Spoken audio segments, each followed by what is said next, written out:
Hello दोस्तों, नमस्कार। स्वागत है आप सभी का दिनेश एकेडमी के यूट्यूब चैनल पर। मेरा नाम है दिनेश यादव। तो दोस्तों, मुझे उम्मीद है कि आप लोग स्वस्थ एवं मस्त होंगे। दोस्तों, आज इस वीडियो में हम जीव विज्ञान से संबंधित उन सभी प्रश्नों को देखने वाले हैं जो हमेशा पेपर में ट्रेंड होते रहते हैं।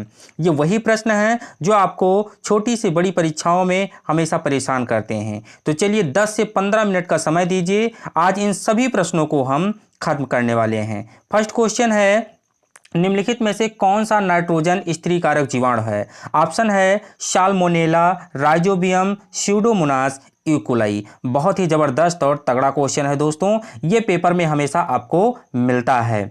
तो ऑप्शन आपका साल्मोनेला, राइजोबियम, स्यूडोमोनास, इकोलाई। तो जो आपका नाइट्रोजन स्त्री कारक जीवाणु है वो है राइजोबियम। अगर दोस्तों हम पूछें कि ये जीवाणु जो है ये कहाँ पाया जाता है, तो ये दलहनी फसलों की गांठों में पाया जाता है। कहाँ? दलहनी फसलों की गांठों में पाया जाता है। इसका काम क्या होता है? तो ये वायुमंडल से नाइट्रोजन को एब्जॉर्ब करके ये क्या करता है, ये मृदा को नाइट्रोजनीकृत करता है, जिससे मृदा की उर्वरा शक्ति बढ़ जाती है। तो अगर दो क्वेश्चन ये अलग अलग पूछा जाए कि ये क्या करता है, तो ये नाइट्रोजन को एब्जॉर्ब करके नाइट्रोजनीकृत करता है मृदा को, जिससे उर्वरा शक्ति बढ़ जाती है। कहाँ पाया जाता है? तो दलहनी फसलों की गांठों में पाया जाता है। यह है आपका राइजोबियम। चलिए अगला क्वेश्चन देखते हैं दोस्तों। कह रहा फलीदार पादपों की जड़ों में उपस्थित कांटों में पाए जाने वाले नाइट्रोजन स्त्री कारक जीवाणु हैं। बहुत ही अच्छा क्वेश्चन है, पिछले क्वेश्चन से ही संबंधित है कि नाइट्रोजन स्त्री कारक जीवाणु है क्या है? मृतोपजीवी हैं, प्रोटोपघटनी है, सहजीवी हैं या पराश्रवी हैं? तो ये जो नाइट्रोजनी स्त्री कारक जीवाणु होते हैं ये सहजीवी होते हैं दोस्तों। क्या होते हैं? सहजीवी होते हैं। तो ऑप्शन सी यहां पे करेक्ट आंसर हो जाएगा, सहजीवी। चलिए अगला क्वेश्चन देखते हैं। कह रहा जीवों के निम्नलिखित प्रकारों में से छत्रक किससे संबंधित है? छत्रक जो है ये किससे संबंधित है? जीवों के जो है निम्नलिखित प्रकारों में से, शैवाल से, फर्न से, कवक से या लाइकेन से? तो दोस्तों छत्रक जो होता है वो कवक से संबंधित होता है। तो ऑप्शन सी यहां पे करेक्ट आंसर हो जाएगा, कवक। अगर दोस्तों हम पूछ लें या पेपर में पूछ लिया जाए कि कवक विज्ञान का जनक किसे कहा जाता है, तो कवक विज्ञान का जनक जो है वो एंटन डी बेरी को कहा जाता है। किसे? एंटन डी बेरी को कहा जाता है। इन्होंने ही कवक की खोज किया था। किसको क्या कहा जाता है? एंटन डी बेरी को कहा जाता है। अगर क्वेश्चन पूछ लिया जाए कि वह कौन सी विज्ञान की शाखा है जिसके अंतर्गत कवकों का अध्ययन किया जाता है, तो वो शाखा है माइकोलॉजी। क्या है? माइकोलॉजी के अंतर्गत जो है कवकों का अध्ययन किया जाता है दोस्तों। तो इससे संबंधित दो क्वेश्चन और पूछे जाते हैं। माइकोलॉजी जिसके अंतर्गत कवक विज्ञान का जो कवक का अध्ययन किया जाता है, एंटन डी बेरी कवक के जो हैं जनक हैं। चलिए अगला क्वेश्चन। कह रहा ईस्ट एक है, ब्रायोफाइटा है, कवक है, शैवाल है या जीवाणु है? बहुत ही अच्छा क्वेश्चन है। जितने भी भाई बहन इस वीडियो को देख रहे हैं उन सभी को जो है बधाई हो कि आप इसी साल नौकरी पाएं और अपना भविष्य सुनहरा करें। ब्रायोफाइटा, कवक, शैवाल या जीवाणु? तो ईस्ट एक प्रकार का क्या है? ये कवक है। क्या है? कवक है। और ईस्ट जो है ये खाया जाता है, तो एक प्रकार का कवक है। तो ऑप्शन बी यहां पे करेक्ट आंसर हो जाएगा, कवक।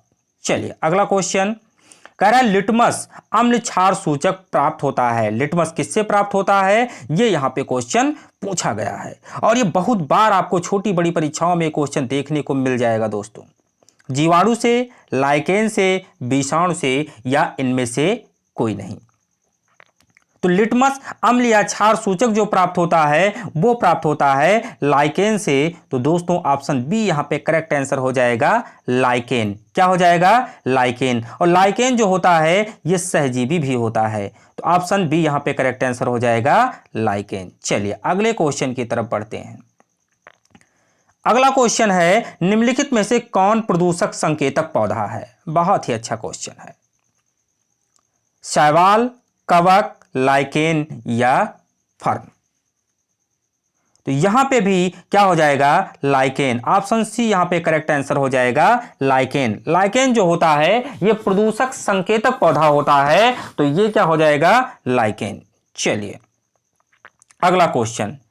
अभी आगामी आपका आरओ का पेपर होने वाला है, इससे संबंधित हम आपके लिए जबरदस्त वीडियो ला रहे हैं दोस्तों, बस आपको समझना है और वीडियो को देखना है।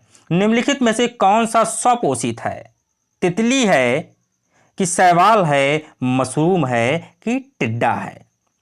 दोस्तों अगर हम बात करें तो यहां पे तितली स्वपोषित नहीं है, मशरूम जो है स्वपोषित नहीं है, टिड्डा नहीं है, बचा क्या, शैवाल। तो ऑप्शन बी यहां पे आपका करेक्ट आंसर हो जाएगा, शैवाल जो यहां पे स्वपोषित है, मतलब ये क्या है, स्वपोषी है, ये अपना भोजन स्वयं बनाता है, शैवाल। चलिए अगला क्वेश्चन कह रहा, चिलगोजा निम्न में से किस एक प्रजाति के बीज से प्राप्त होता है। यूपीएससी का अगर पेपर उठा के देख लेंगे, यूपीपीसीएस का पेपर उठा कर देख लेंगे, तो ये क्वेश्चन आपको बहुत बार देखने को मिल सकता है दोस्तों। पाइन, पाम, शाइकस या देवदार, ये आपके 4 ऑप्शन दिए हुए हैं। आप गेस कर सकते हैं कि इसमें से कौन सा ऑप्शन जो है सही हो सकता है। दोस्तों पाइन जो होता है, इसी के प्रजाति बीज से जो है चिलगोजा प्राप्त किया जाता है। चिलगोजा जो होता है ये पाइन एक प्रजाति का बीज होता है, उसी के बीज से प्राप्त किया जाता है, तो ऑप्शन ये यहां पे करेक्ट आंसर हो जाएगा, पाइन। चलिए कह रहा, सबसे लंबा जीवित वृक्ष कौन सा है, सबसे लंबा जीवित वृक्ष कौन सा है। यूकेलिप्टस, यूकेलिप्टस नहीं होगा, इसे पर्यावरण का आतंकवाद कहा जाता है। क्या कहा जाता है, पर्यावरण का आतंकवाद कहा जाता है, किसे, यूकेलिप्टस को। सिकोया, देवदार या पीपल। पीपल जो होता है ये सबसे ज्यादा ऑक्सीजन देने वाला होता है, सबसे ज्यादा ऑक्सीजन देने वाला होता है। देवदार ये भी नहीं होगा। सिकोया जो होता है ये सबसे लंबा जीवित वृक्ष होता है, तो ऑप्शन बी यहां पे करेक्ट आंसर हो जाएगा, सिकोया। क्या होता है, सिकोया जीवित वृक्ष होता है, सिकोया बहुत साल तक जीवित होता है ये सिकोया। तो क्या हो जाएगा, सिकोया हो जाएगा, यहां पे क्या हो जाएगा, सिकोया। चलिए अगला क्वेश्चन देखते हैं। कह रहा था, निम्न में से कौन सा कीट नहीं है, निम्न में से कौन सा कीट नहीं है। तितली, तिलचिट्टा, मच्छर या मकड़ी।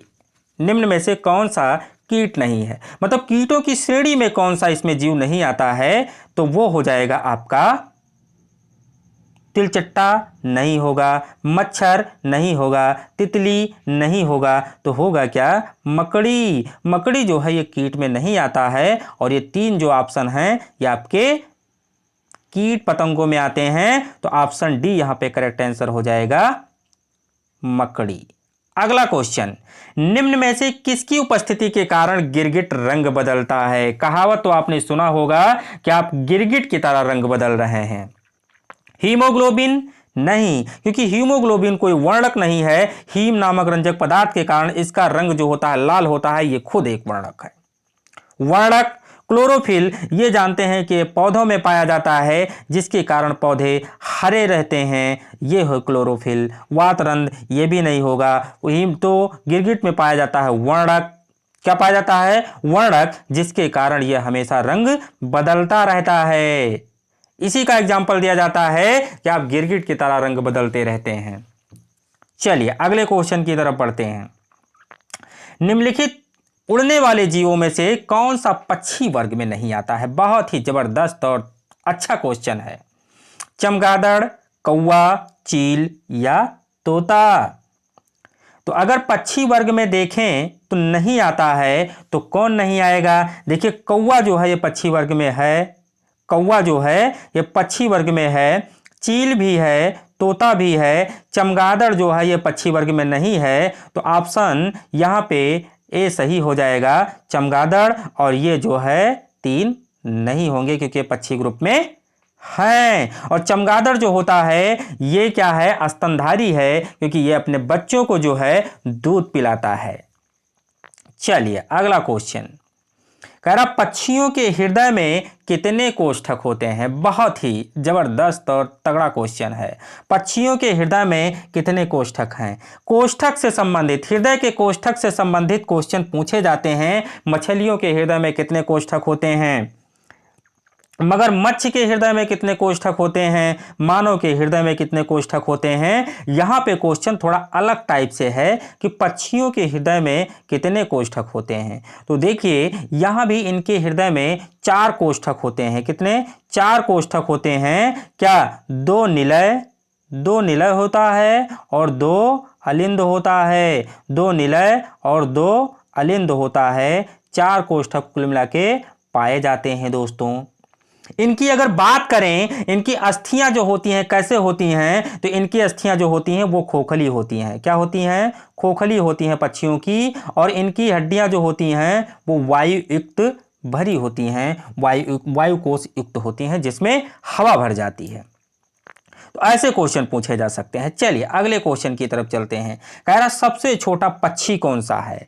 अगर हम बात करें विश्व में सबसे बड़ा पक्षी है तो शुतुरमुर्ग होता है। शुतुरमुर्ग का अंडा भी सबसे बड़ा होता है। यहां पे क्वेश्चन पूछा है सबसे छोटा पक्षी कौन सा होता है। अब सबसे छोटा पक्षी अगर बात करें तो गौरैया सबसे छोटा पक्षी नहीं है। पेंगुइन सबसे छोटा पक्षी नहीं है। हम्बिंग बर्ड जो है ये वर्ल्ड का सबसे छोटा पक्षी होता है। पक्षी ग्रुप का सबसे छोटा पक्षी जो होता है यह हम्बिंग बर्ड होता है। अगर हम बात करें इसकी लंबाई कितनी होती है तो 2.75 इंच होती है इसकी लंबाई। कितनी होती है? 2.75 इंच होती है इसकी लंबाई। अगर हम इसका वेट, इसका भार की बात करें तो 2 ग्राम भार होता है। कितना? 2 ग्राम भार होता है इसका। 2 ग्राम भार होता है और 2.75 इंच इसकी लंबाई होती है, जिसका नाम है हमिंग बर्ड। ये वर्ल्ड का सबसे छोटा और पक्षी ग्रुप का सबसे छोटा पक्षी होता है। सबसे बड़ा जो होता है शुतुरमुर्ग होता है। अगले क्वेश्चन की तरफ चलते हैं। कह रहा विज्ञान की किस शाखा के अंतर्गत कीट पतंगों का अध्ययन किया जाता है। बहुत अच्छा क्वेश्चन। चारों ऑप्शन का हम यहां पे ऑपरेशन करेंगे।